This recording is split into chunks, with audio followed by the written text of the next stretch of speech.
단 지파가 등장합니다. 그리고 이렇게 소개되어집니다. 이스라엘 지파 중에서 그때까지 기업을 분배받지 못하였음이라.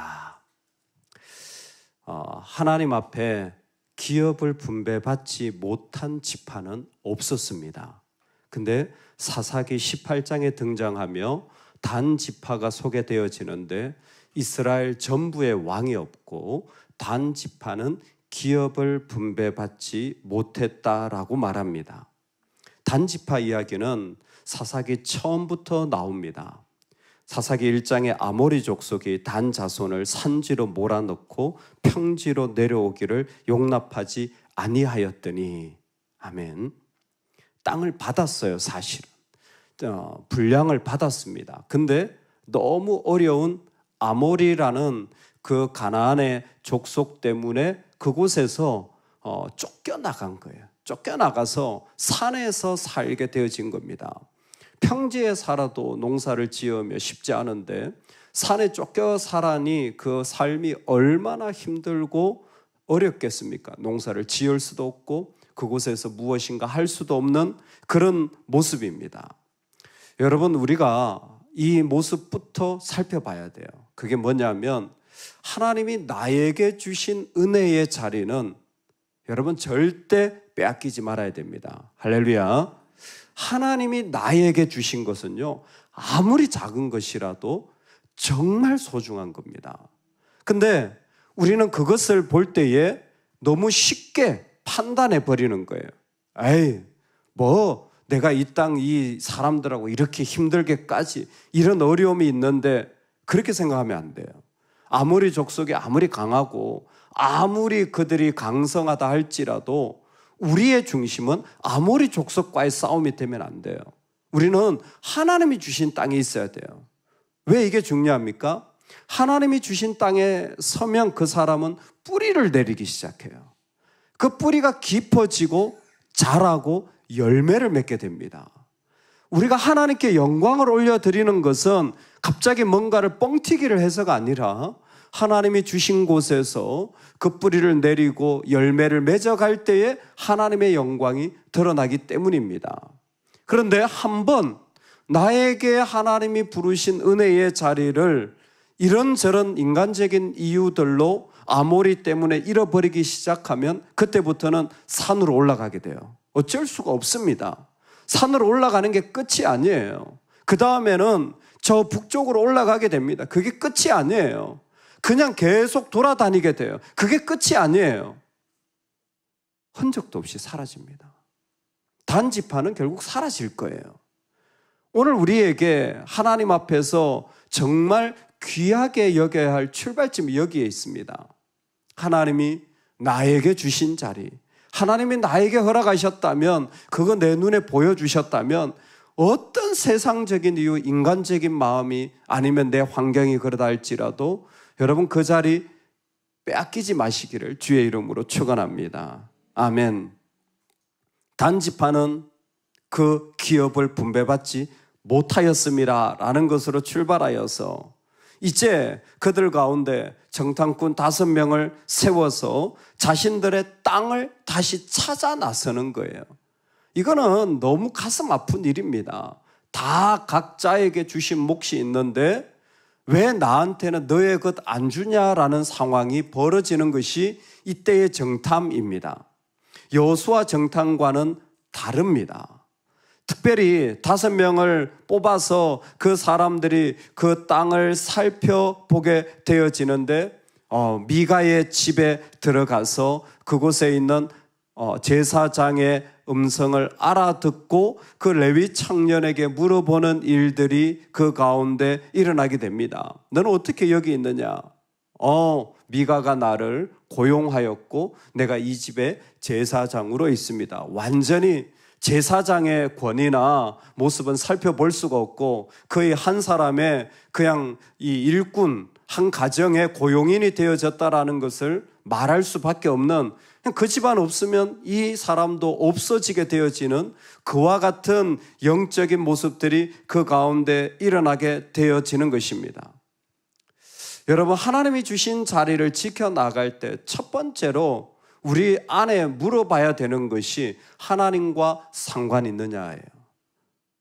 은혜의 자리를 지켜나가는데 항상 물어봐야 될 게 하나님과 상관이 있느냐. 나하고 상관이 있는 건 중요치 않아요. 할렐루야. 하나님과 상관이 있느냐. 이 정찰대를 보낼 때에 단지파가 정말 하나님이 주신 땅을 원한다면 그들은 먼저 하나님께 기도해야 됐습니다. 근데 이 단지파가 가서 보는 건 뭐냐면 자기들이 보기에 좋은 것입니다. 사사기를 읽는 우리는 이 말만 들어도 금세 이들이 하나님을 왕으로 삼지 않고 자기 소견에 옳은 대로 행하는 것이 그냥 전염병처럼 그들의 마음에 이미 고정되어 있다는 걸 알게 되어져요. 정탐꾼을 보낼 때에 그들 가운데 하나님이 주신, 하나님이 원하시는, 하나님이 기뻐하시는 자리에 있느냐를 알아야 되는데 그게 아니라 우리가 보기에 좋은 땅을 찾으러 가는 거예요. 그래서 하반부에 가면 이들이 찾은 땅이 어디냐면 라기스 땅입니다. 라기스 사람들은 평화롭고 정말 아름답게 잘 살고 있어요.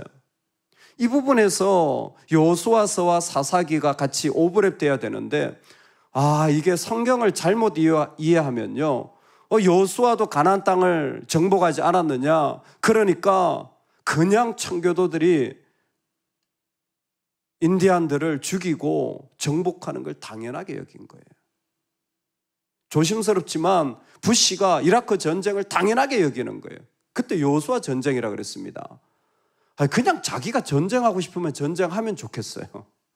왜 거기다 성경을 넣어가지고 이게 성전이다라는 말을 자꾸 갖다 붙이는지 모르겠어요.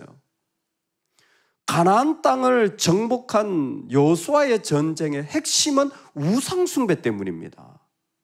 그들의 우상을 무너뜨리고 죄악을 무너뜨리는 거예요. 지금 여기에 라이스 사람들은 그런 내용과는 상관이 없이 그곳에 살아가고 있는 사람들이에요. 전쟁은 하나님이 기뻐하시는 게 아닙니다. 우리가 이 땅에 살아갈 때에 정말로 이 부분이 다시 한번 고백되어져야 되는 게 뭐냐면 하나님과 상관이 있느냐. 하나님과 상관이 있느냐. 정복 전쟁에서 정말 하나님 앞에 물어야 될 것은 하나님과 상관이 있느냐. 그때에 우리는 어떤 자리든 은혜의 자리를 분명히 지켜가게 될 것입니다. 할렐루야. 두 번째, 은혜의 사람들은요, 항상 자신을 살펴야 돼요. 은혜의 사람들은 항상 자신을 살펴야 돼요. 혹시 내가 하나님 반대편에 있지는 않는지, 혹시 내가 하나님 반대편에 있지는 않는지 여러분 항상 살피시는 은혜가 있기를 소망합니다. 아무리 좋은 말, 그럴듯한 상황이라도 우리는 항상 하나님을 두려워하고 혹여라도 내가 하나님을 반대하고 하나님의 나라를 무너뜨리고 있지는 않는지 살펴야 돼요. 그 미가의 집에 들어가서 레위 제사장에게 너 여기서 뭐하니? 그랬더니 내가 여기에 제사장으로 있다. 그러면 야, 그 하나님께 좀 물어봐라. 우리가 지금 이렇게 정탐을 떠났는데 어떤 거 같냐? 그랬더니 그 제사장이 뭐라고 말하냐면 그 제사장이 그들에게 이르되 평안히 가라. 너희가 가는 길은 여호와 앞에 있느니라 하니라. 아멘. 이 정말 너무너무 답답한 말씀이 이어지고 있어요. 평안히 가라. 너희 가는 길은 여호와 앞에 있느니라. 한 집에 고용된 자기가 제사장 지파인지도 모르는 이 레위인, 그 성전이 아니라 신당에 드라빔을 갖다 놔놓고 예배하는 이 레위, 이 사람의 말이 신뢰할 만한 말입니까? 우리는 벌써 이런 긴장감이 생기는 거예요. 그런데 너희가 가는 길은 여호와 앞에 있느니라. 어느 말 하나 아름답지 않은 말들이 없어요. 그런데 안타깝게도 하나님은 아세요. 하나님은 아세요. 지금 다 하나님 반대편에 있다는 거예요. 왜냐하면 그는 여호와 앞에 있다고 말했지만 그 앞에라는 말이 절반의 뜻이 반대편이에요.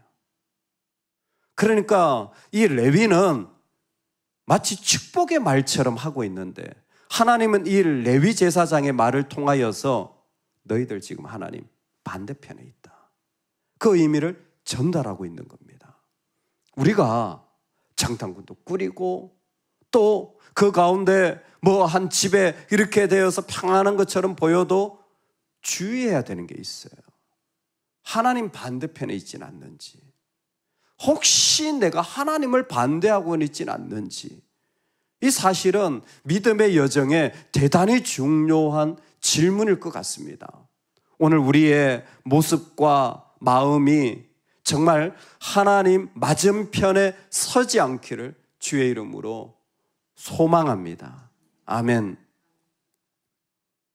그들은 그 말을 자신들의 원함과 딱 맞아 떨어지기 때문에 그 말을 그대로 받아들일 수밖에 없습니다. 그리고는 치러 올라가자. 그리고는 그 땅을 본즉 매우 좋더라. 좋은 땅이 그 가운데 일어난 겁니다. 신기하게도 하나님은 그들이 그 땅을 자기 손에 넘겨주셨다라고 말하고 있는데 정탐꾼들의 이런 고백과 달리 하나님이나 성경의 나레이터나 누구도 그 땅을 그들에게 주었다고 설명하는 모습은 없습니다. 그들에게 줬습니다. 근데 그들은 실패했어요. 그 땅을 실패하고 불순종한 사람들이 자기들 마음대로 하나님의 뜻을 만들어 가고 있는 것입니다. 오늘 우리는 이 말씀 가운데 이들이 드디어 라이스 땅에 도착한 것을 발견하게 되어집니다. 이르되 일어나 그들을 치러 올라가자. 우리가 그 땅을 본즉 매우 좋더라. 너희는 가만히 있느냐? 나아가서 그 땅 얻기를 게을리 하지 말라. 너희가 가면 평화로운 백성을 만날 것이요 그 땅은 넓고 그곳에는 세상에 있는 것이 하나도 부족함이 없느니라. 하나님이 그 땅을 너희 손에 넘겨주셨느니라. 아멘. 정말 그들의 말대로 보기에 좋고 그 사람들은 평온하고 부족함이 없는 모든 것을 다 누릴 것 같은 자리입니다. 정말 하나님이 그들에게 주셨느냐 물을 때에 역시 우리는 하나님과 상관이 있느냐, 하나님 반대편에 서 있진 않느냐 다시 물어야 돼요. 순종하고 있느냐. 하나님이 주신 진짜 선물에는 순종하지 않고 불순종하고는 하나님의 언급도 하지 않는 곳에는 그것을 얻으려고 하는 이 단지파의 모습 속에서 오늘 우리는 순종하며 나아가는 은혜가 있기를 축복합니다. 정말 우리가 나아가는 길은 하나님이 기뻐하시고 이 땅의 죄악을 무너뜨리는 길이기 때문입니다. 우리 모두는 다 이 자리에 서 있습니다. 하나님을 순종하고 자신의 악함이 무너져서 하나님 앞에 돌아오도록 하는 일인 것입니다. 기독교 교육학을 보면 거기에 교사로서 아니면 크리스찬들이 이 땅을 살아가면서 해야 될 첫 번째 기능이 무엇이냐면 돌아옴의 기능이에요. 교육이 뭐냐 묻는다면 한 사람을 돌아오게 하는 거라는 거예요. 근데 돌아오는데 반드시 필요한 게 무엇이냐면 회개입니다. 하나님 앞에 회개하며 돌아오는 거예요. 회개를 하는 사람은 순종이 되어져요. 회개를 하지 않으면 제일 어려운 게 순종입니다. 회개는 하나님 앞에 나를 돌아오도록 하는 거예요. 우리가 옆에서 가르친다? 아니요. 기독교 교육에서 교육자는 성령 하나님입니다. 우린 돕는 자예요. 그냥 옆에서 돕는 자예요. 저도 마찬가지입니다. 돕는 자지 제가 한 사람을 회개시킬 수가 없어요. 돌아오게 할 수가 없어요. 그건 성령의 사역이에요. 근데 성령의 사역을 분명히 믿고 나아갈 때에 일어나는 일이 무엇이냐면 불순종했던 자들이 순종하게 되어지는 거예요. 그건 그 사람의 성품이나 의지가 아닙니다. 그건 오래 가지 못해요. 성령의 사역은 무엇이냐면 그 사람이 회개하는 거예요. 날마다 하나님 앞에 회개하는 사역이에요. 이 사람들이 정말 주님 앞에 땅을 얻고 그 자리를 하나님 앞에 얻기를 원한다면 그들이 해야 될 것은 다른 게 아니에요. 회개하는 일부터 해야 돼요. 하나님 앞에 돌아오는 것부터 해야 돼요. 우리는 그 모습을 순종이라고 말하는 겁니다. 하나님께 돌아오는 자를 하나님은 항상 어떤 모습으로든 하나님 앞에 서도록 부르시고 있기 때문에 성령 하나님 지금도 그 순종의 자리에 요청하고 계시기 때문에 그렇습니다. 하나님과 상관이 있느냐? 과연 하나님 반대편에 서 있지는 않느냐? 우리는 회개를 통한 순종을 하고 있느냐? 마지막으로 여러분, 우리의 힘이 내려놓아지는 은혜가 있기를 주의 이름으로 축원합니다. 아멘. 이 단 지파가 이 말을 듣고 600명을 준비하여서 올라갑니다. 공교롭게도 그들이 올라가는 곳은 마한의 단에 이르게 되어지고, 그리고 그곳에서 에브라임 산지로 들어가게 돼요. 마한의 단 아시죠? 삼손이 자라면서 여호와의 영이 임하였던 첫 번째 장소입니다. 그들은 이제 그것을 통해 에브라임으로 들어가게 되죠. 에브라임은요, 지금 어떤 상황이냐? 처참하게 무너진 상황이에요. 물론 그들의 잘못이 있죠. 그러나 지난번 전쟁에 42,000명, 거의 모든 지파 남자들은 거의 다 죽었다고 해도 과언이 아닐 정도인데 600명 정예 병사가 들어가면요, 이건 정말 피비린내 나는 잔혹한 학살밖에 되어지지 않는 거예요. 하나님이 정말 이 말씀을 통하여 우리에게 다시 한번 도전하시는 것이 무엇입니까? 하나님 앞에 샬롬, 앞으로 계속 나오는 단어입니다. 평안하냐 묻게 되는데, 하나님 앞에 샬롬은요, 문제가 없는 게 아니라 힘을 내려놓을 때예요. 내가 이렇게도 하고 저렇게도 할 수 있지만 내 모든 힘을 내려놓기를 하나님은 원하시는 거예요. 그게 진정한 샬롬의 모습이에요. 이 땅에 있는 어떤 사람도 정말 샬롬을 원한다면 하늘의 권세를 내려놔야 돼요. 예수 그리스도께서는 보좌를 버리시고 우리에게 오셨습니다. 그 모든 자리를 내려놓을 때 우리에게도, 우리 가정에도, 교회와 열방에도 샬롬이 이루어지는 것입니다. 그러므로 은혜의 사람들은 물어봐야 돼요. 너의 힘을 내려놓았니? 너의 힘을 내려놓았니? 오늘 하나님이 우리에게 미가와 단 지파의 이야기 속에서 그 은혜로 주신 자리, 그 은혜로 그들에게 분배해 주신 땅의 모습을 통하여 질문하고 도전하고 계십니다. 과연 기업이라는 말까지 하고 있는데 그게 하나님과 상관이 있니? 지금 언어는 전부 다 하나님 언어인데 하나님과 상관이 있니? 혹시 하나님 반대편에 서 있진 않니? 내가 원하는 대로 축복하니까 다 좋지만 혹시 하나님 반대편에 서 있진 않니? 그 속에서 과연 너희들은 순종하며 나아가고 있니? 회개하여 진짜 주님 앞에 돌아오고 있는지를 살펴보라고 말씀하십니다. 정글의 법칙을 버려라. 힘이 있는 대로 사용하여서 세상 법칙대로 살아가는 단지파의 600명의 군사의 모습을 하나님은 샬롬이라는 말로, 진정한 샬롬이 어떻게 우리 안에 일어날지, 힘이 버려지고 내 안의 모습과 생각이 버려지는 자리에 초대하고 계십니다. 오늘 저와 여러분은 은혜의 자리, 하나님이 세우신 자리에 서기를 주의 이름으로 축원합니다. 아멘, 아멘.